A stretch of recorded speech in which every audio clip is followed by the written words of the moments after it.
Boa noite a todos, salve, salve galera. Estamos voltando aqui com mais uma aula de Química Farmacêutica com o professor Vicente Saraiva.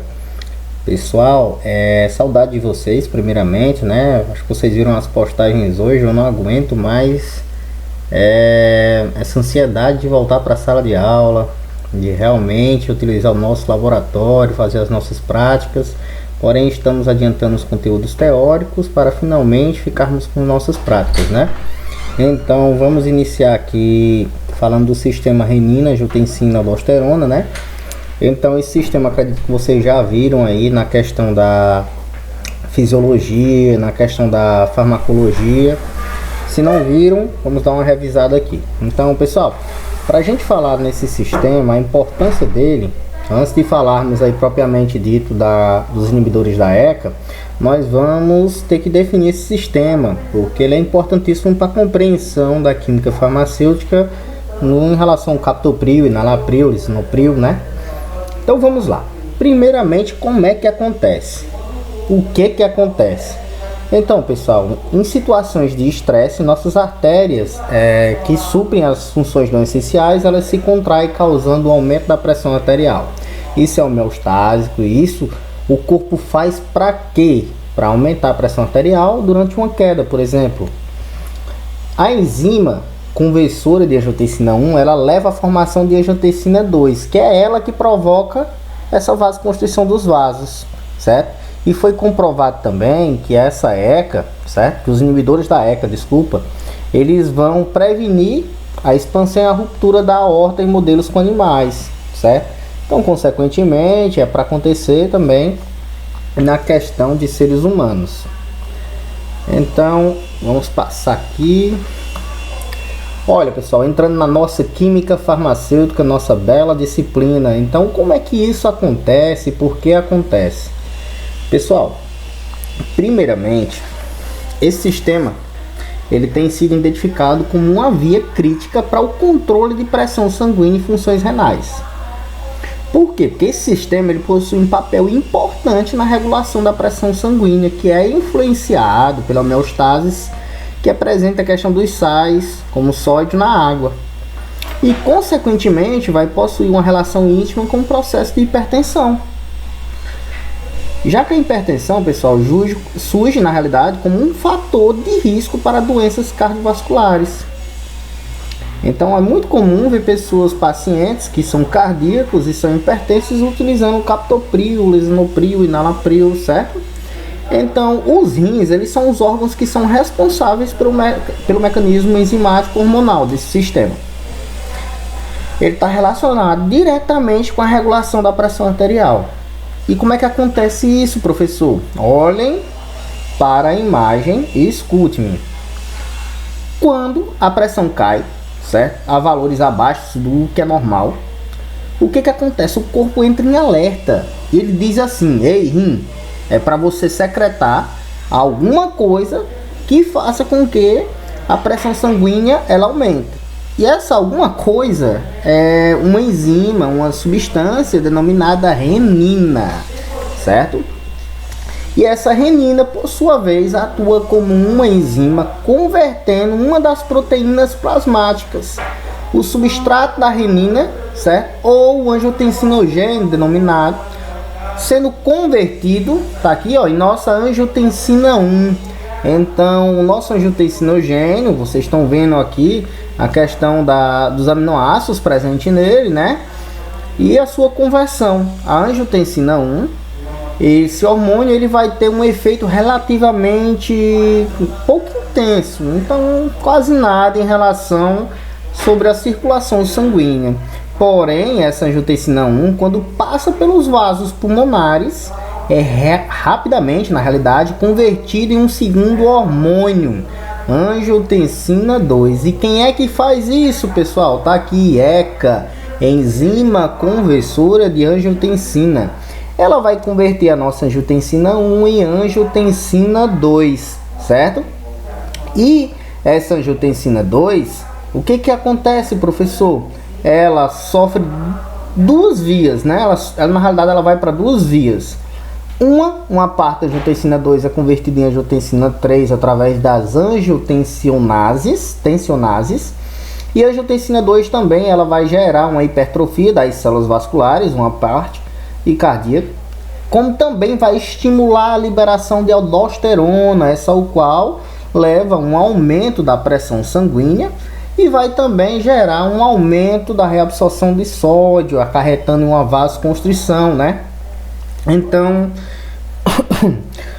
a angiotensina 2 ela vai produzir uma vasoconstrição nas arteríolas através da ligação com os receptores de membrana. Esses receptores de membrana, se vocês pesquisarem aí na internet, porque a gente está sem acesso ao nosso livro, mas é os receptores do tipo AT1, por exemplo, e vai fazer com que a pressão arterial aumente até os níveis normais. Isso no nosso estado homeostásico, né? E esse hormônio também estimula as glândulas suprarrenais a secretarem aldosterona, como a gente falou, que exerce um efeito direto sobre o rim, reduzindo a excreção de água e sódio, tá bom? Então isso é só explicando o que está em tópicos aí para vocês entenderem. Então, quando eu faço uma diminuição da excreção de água como de sódio, o que acontece? Eu aumento o volume sanguíneo, consequentemente a pressão arterial. Então, portanto, pessoal, qualquer disfunção nesse sistema ocasiona uma desregulação e, consequentemente, um aumento na síntese dos componentes dessa cascata. Então, quando a pressão arterial está elevada, pode ser ocasionada por alguma desregulação justamente nesse sistema. E os fármacos principais que são utilizados aqui são a questão dos inibidores da ECA, que justamente inibem a ECA, impedindo sua transformação de angiotensina 1 em angiotensina 2 e tendo todos esses efeitos sobre a pressão arterial. O problema disso é que com a inibição da ECA, eu acabo aumentando a minha quantidade de bradicinina, que é justamente, ele aumenta a permeabilidade vascular, né? E a questão da liberação das prostaglandinas, mas essa bradicinina, ela é teratogênica na realidade, ela acarreta também problemas como aquela tossezinha seca. Então, as estratégias que a gente utiliza justamente para controle de pressão arterial, quando a gente quer utilizar alguma coisa relacionada com esse sistema, são os inibidores de renina, inibidores da enzima conversora de angiotensina e os antagonistas de angiotensina 2. Tá aqui a nossa estrutura para vocês entenderem na química como é a questão da angiotensina 1 e angiotensina 2. Já coloquei entre parênteses aqui a questão da diferença. Então aqui, pessoal, vocês vão ver que é a mesma estrutura. A diferença é que vai acontecer uma diminuição de 2 aminoácidos através da enzima ECA. Então, a angiotensina 1 tem 10 aminoácidos e a angiotensina 2 tem 8 aminoácidos. Então, e o que é a ECA? É uma glicoproteína ligada à membrana das células endoteliais vasculares, que ela vai atuar como uma enzima, certo? A estrutura dela foi determinada em 1988, pessoal, sendo a metaloproteinase. Quem foi que fez a descoberta? Vamos lá. Buscou-se por muito tempo, antigamente buscou-se por muito tempo os inibidores da enzima ECA e foi descoberto um protótipo em 1965 pelo professor Dr. Sérgio Ferreira, né? É bem comum a gente ver nos relatos de farmacologia e química farmacêutica esse grande farmacêutico, isso mesmo. Então ele utilizou uma cobra jararaca, certo?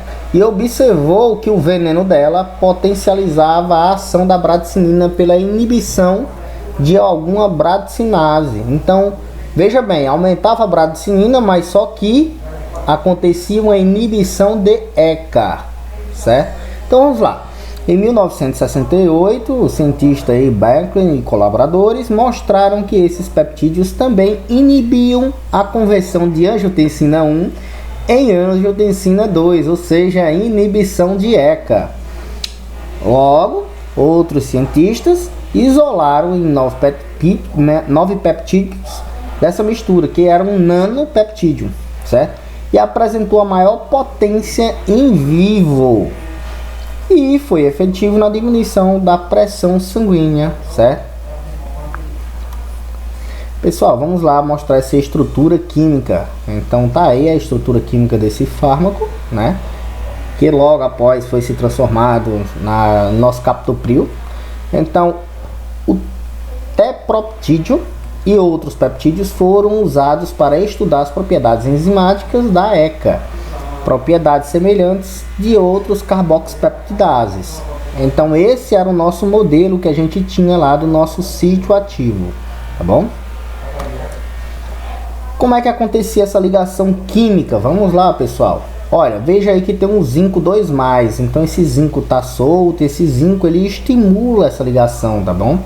Então, modelo de ligação da carboxipeptidase. Então, como vocês podem ver, ó, bolsão hidrofóbico. Opa, hidrofóbico. Ah, professor, para favorecer a questão de absorção. Justamente, pessoal. Nós temos a interação iônica, ó, através de atrações de cargas elétricas, como vocês podem ver, ó. E a ligação hidrolisável, que no caso, através da presença de água, ela acontece a sua ruptura. Então vamos dar aqui uma melhor entendida aqui que vocês possam ver. Essa reação é catalisada pela nossa ECA, acontece a sua transformação de angiotensina 1 na angiotensina 2, né? Então, veja bem, aqui nós temos a angiotensina 1, nós temos aqui a ligação que eu falei do zinco, né? Vai acontecer também a ruptura da nossa molécula através da hidrólise. Então, se vocês observarem bem, ó, nosso zinco se soltou agora da ligação, né? E o que que acontece agora, ó? Nossa ruptura, ó. Vocês estão vendo que rompeu aqui, ó? Estão vendo? Ah, professor, rompeu mesmo. E essa ligação química agora aconteceu o quê? Acrescenta hidrogênio nela. Aqui, ó. Oxe, professor, e agora é uma hidroxila que tem aqui, né? E o hidrogênio que o senhor falou que acrescentou, ó. Ei, professor, mas deixa eu ver, tem 2 hidrogênios e tem um oxigênio. Oxe, não dá H2O não, dá H2O, água. Lembra? Hidroxilável. Então sofre uma hidrólise aí. Olha aí, ó. Dá um tempinho para vocês perceberem, ó. Eita, realmente aconteceu isso. Então, pessoal, um requerimento estrutural mínimo para a ligação e quebra da ECO. Então, vários inibidores pequenos foram preparados. Então, foi se preparando essa substância para saber se realmente fazia essa inibição. Pronto. O que eu quero falar para vocês é a questão de um elemento que a gente fala bastante na questão do captopril e nalapril, mas existem minerais que são essenciais para acontecer. Então vamos lá, gente. Vamos lá. Essas vitaminas que vendem no mercado, os polivitamínicos e poliminerais, o que que acontece? Eles são essenciais para o bom funcionamento do nosso organismo. Então, a mitocôndrias e as demais organelas, elas necessitam dessas vitaminas e desses minerais para que aconteçam isso de maneira benéfica para o nosso corpo, nossas reações. Então, a presença do zinco é essencial para a atividade da ECA, certo? Então, vamos lá. Vamos comparar aqui a carboxipeptidase. Então, pessoal, se vocês observarem bem, ó, a ligação química ela é rompida aqui, ó. E esse zinco ele é essencial para acontecer essa transformação, certo?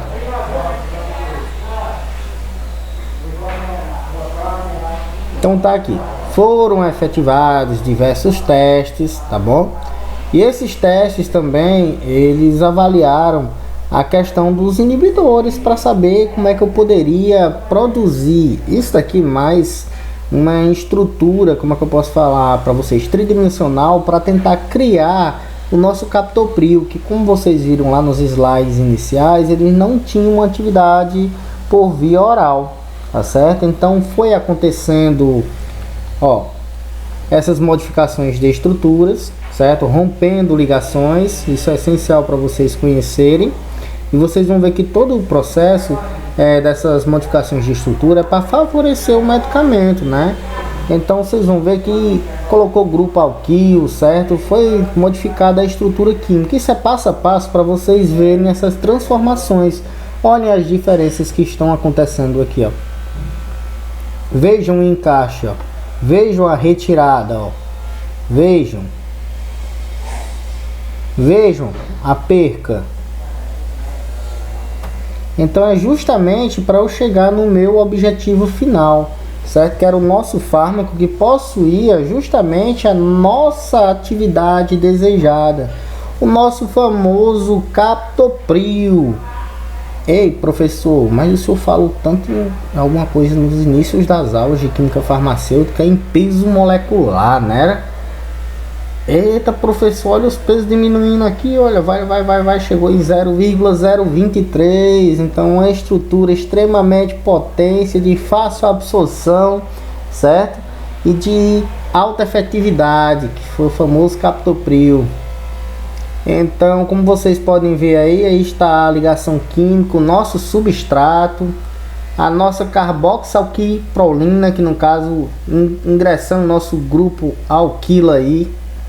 Então, nossa angiotensina 1, através do nosso captopril, certo? Que foi estudado, ele era capaz de produzir realmente quedas de pressão arterial de maneira relativamente importante, pessoal.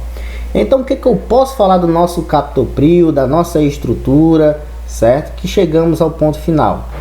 Ele foi o primeiro inibidor da ECA a ser comercializado. O seu efeito contra a hipertensão, certo? Insuficiência cardíaca congestiva, normaliza 50% dos casos de hipertensão com monoterapia. Eita, professor, o senhor falou na última aula, acho que a Claudiceia que perguntou, na monoterapia e na politerapia. Justamente, pessoal, vários fármacos, um fármaco, né? Então, o que acontece? Os principais efeitos adversos são erupções cutâneas e diminuição do paladar. Então, a hipertensão é assintomática, difícil adesão ao tratamento devido aos efeitos adversos.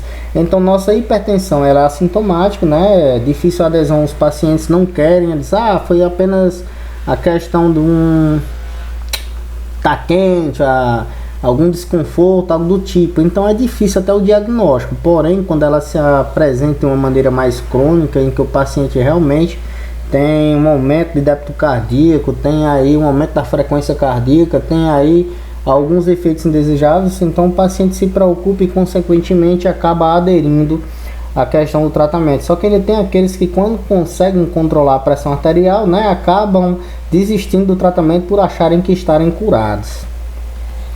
Então, pessoal, a Merck ela acabou produzindo, né, esse inibidor de ECA. Então, vamos lá.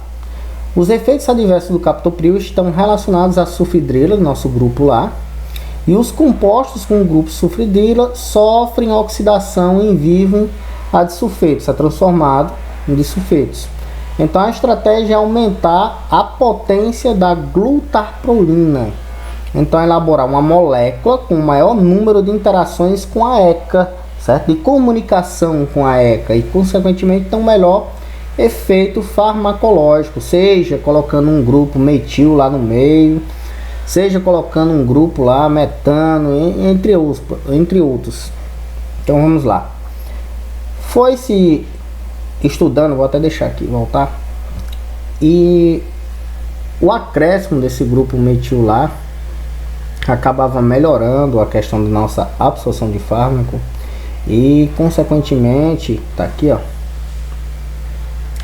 consequentemente acaba melhorando a nossa absorção de fármaco, certo?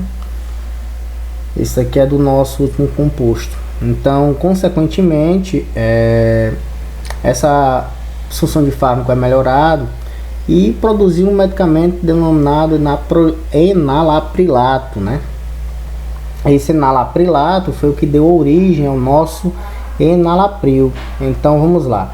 excelente atividade por via oral, tá vendo aí, ó? E atravessa mais facilmente nossas membranas, então melhor absorção, uma melhor atividade. Então o nosso enalapril, ele é dose única, existe de 20 a 40 miligramas, né?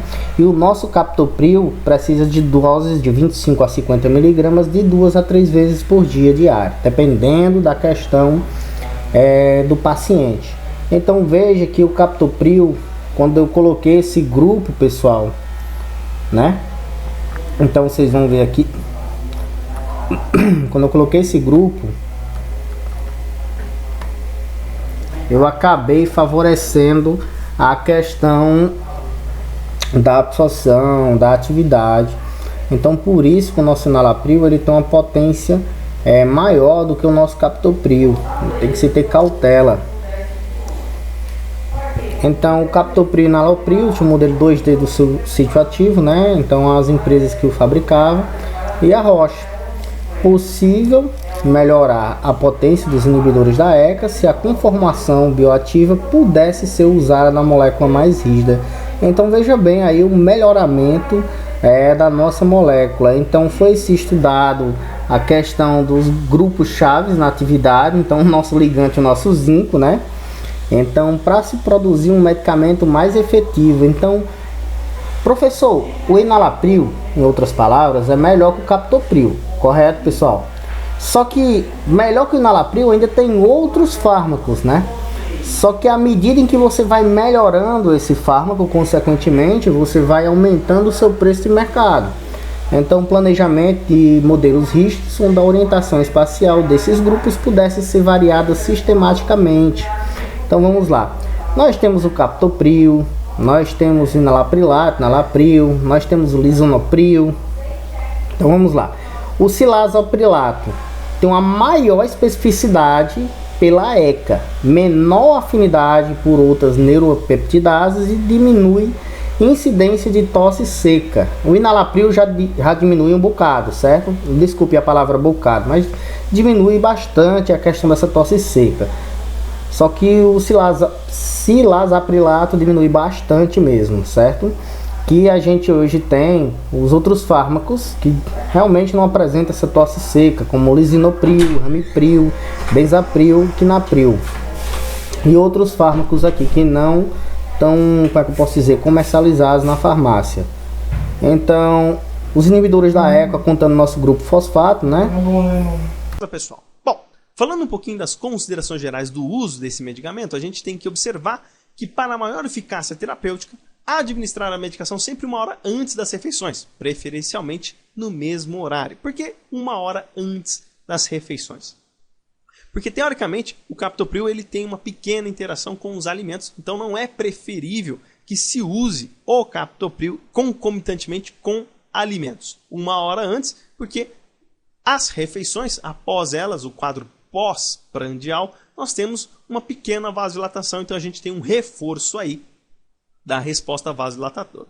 E, obviamente, nós colocamos como preferencialmente no mesmo horário por decorrência de manter os níveis terapêuticos, né, a concentração desta droga no sangue em níveis terapêuticos eficazes. Não dispersar muito, no máximo até 1 hora antes ou depois do que se usa habitualmente. Caso seu uso seja para substituir outro medicamento antihipertensivo, descontinuar o uso 1 semana antes do medicamento anterior. Então não se deve utilizar concomitantemente, porque isso pode aumentar os efeitos adversos do medicamento antihipertensivo anterior que estava sendo utilizado. Beleza, pessoal? Então vamos colocar aqui a posologia para um adulto, uma posologia convencional para se tratar a hipertensão. Então nós iniciamos com 25 mg de 2 a 3 vezes ao dia. Então esse intervalo ele tem que ser intervalo de horários específicos de 2 a 3 vezes. Se for 2 é de 12 em 12 horas e se for de 3 vezes é de 8 em 8 horas. Então se não houver a queda na pressão após 2 ou 4 semanas utilizando 25 mg, aí se faz o reajuste da dose para cima com 50 mg, também na mesma condição de 2 a 3 vezes ao dia. E uma observação importante é que a grande maioria dos idosos utilizam o captopril. Aqui no Brasil ele é disponibilizado pelo governo, gratuitamente. Então, indivíduos com problemas hepáticos, coisa que é comum se observar em idosos, deve-se fazer um reajuste de dose, né? Então, se o fígado está muito prejudicado, a dose tem que ser menor. Às vezes, se faz associação com outros medicamentos ainda para diminuir mais a pressão, tá? Mas deve-se observar sempre se existem problemas hepáticos associados. Se existirem, deve-se verificar aí a dose.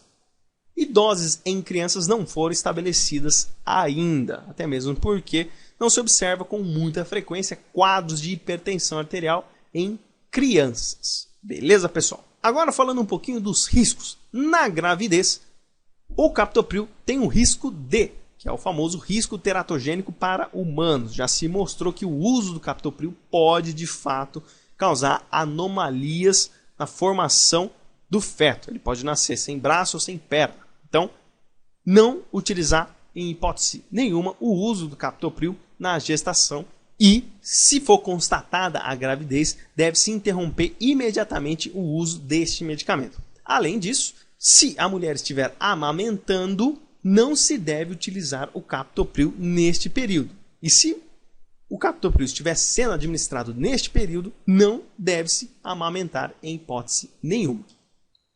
O captopril também ele é contraindicado em algumas ocasiões, principalmente em quadros de insuficiência renal, histórico de angioedema e doença cardíaca isquêmica, por decorrência de que indivíduos com problemas renais terão problemas em depurar essa droga, em eliminar ela. Então, a concentração dela na circulação ficará por mais tempo, então deve-se tomar muito cuidado aí em indivíduos com problemas renais. Angioedema, porque o uso do captopril pode desencadear este problema, que é um extravasamento de líquidos dos vasos, e isso pode causar edema de glote, pode ser perigoso para o indivíduo, então não deve-se utilizar em hipótese nenhuma o captopril com histórico de angioedema, e doença cardíaca isquêmica, por decorrência de que, diminuindo a pressão arterial, o aporte de oxigênio também para o coração pode diminuir.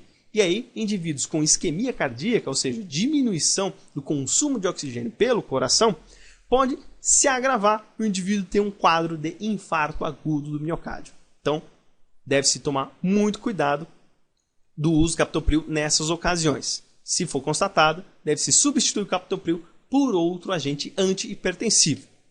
E uma observação dos efeitos adversos, muito comum observarmos tosse, coceira, erupção da pele, dor no peito, palpitação e a granulocitose. Esse último não é muito comum, mas se acontecer, o indivíduo pode ir a óbito.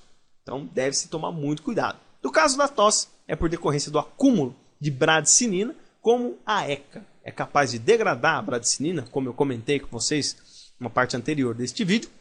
A bradicinina, além de ter uma resposta vasoativa, vasodilatadora, ela também tem uma resposta inflamatória. E a tosse é por decorrência da irritação dos alvéolos. Então, o indivíduo vai ter um quadro de tosse por aumento de bradicinina. Coceira e erupção de pele também são respostas inflamatórias. Dor no peito e palpitação, porque a resposta de bradicinina também nos vasos sanguíneos adjacentes podem desencadear essa resposta, então tem que se observar muito. Se for muito proeminente esses efeitos adversos, deve-se trocar o uso do captopril por outro agente antihipertensivo. Beleza, pessoal?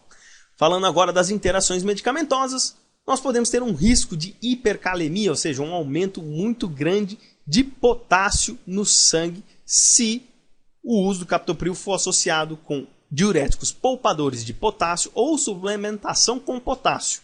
Os quadros de hipercalemia podem ser potencialmente letais por diminuir a resposta de potenciais de ação neuronais. Então, deve-se tomar muito cuidado com ocasiões na qual os níveis de potássio no sangue sobem demais. E uma das interações importantes é essa, deve-se atentar.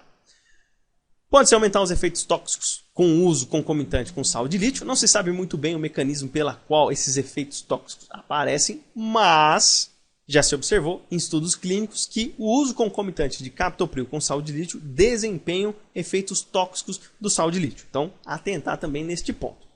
E, obviamente, ele pode ter um efeito aditivo quando administrado junto com o álcool e diuréticos. Tanto o etanol como os diuréticos têm uma resposta para a eliminação de líquidos. O álcool é um potente diurético e os diuréticos, os fármacos diuréticos também têm essa resposta.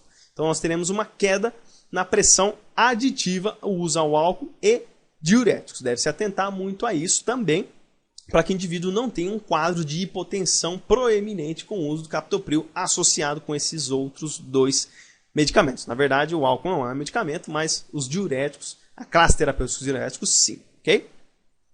E, para encerrar esse vídeo, fazendo as considerações importantes do uso do captopril, deve-se aferir diariamente a pressão arterial e o pulso. A intenção da terapêutica com o captopril é diminuir a pressão arterial. Se a pressão arterial não estiver caindo, nós devemos fazer um reajuste de dose para cima ou substituir o captopril por outro agente antihipertensivo.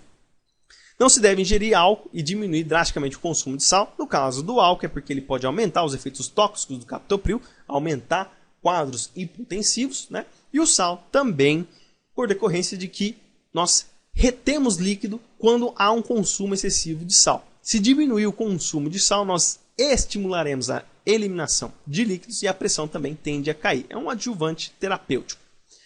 Caso constatada a gravidez, como eu já falei para vocês aí anteriormente, suspender imediatamente o uso, porque isso pode causar teratogenia. É muito importante levar isso em consideração. E por último, se surgirem sinais de inchaço no rosto e dificuldade respiratória, suspender o uso e procurar assistência médica imediatamente, porque o indivíduo está tendo um quadro de angioedema. O angioedema ele pode promover aí um edema de glote e o indivíduo morrer por falta de ar. Deve-se suspender o uso imediatamente e não tornar a usar novamente o captopril, porque o indivíduo já apresenta uma predisposição a quadros de angioedema. Quando surgir uma ocasião como essa, sempre deve-se procurar assistência médica para o indivíduo não ter problemas de uma asma extremamente forte e ir a óbito por decorrência disso, e posteriormente substituir o captopril por outro medicamento antihipertensivo.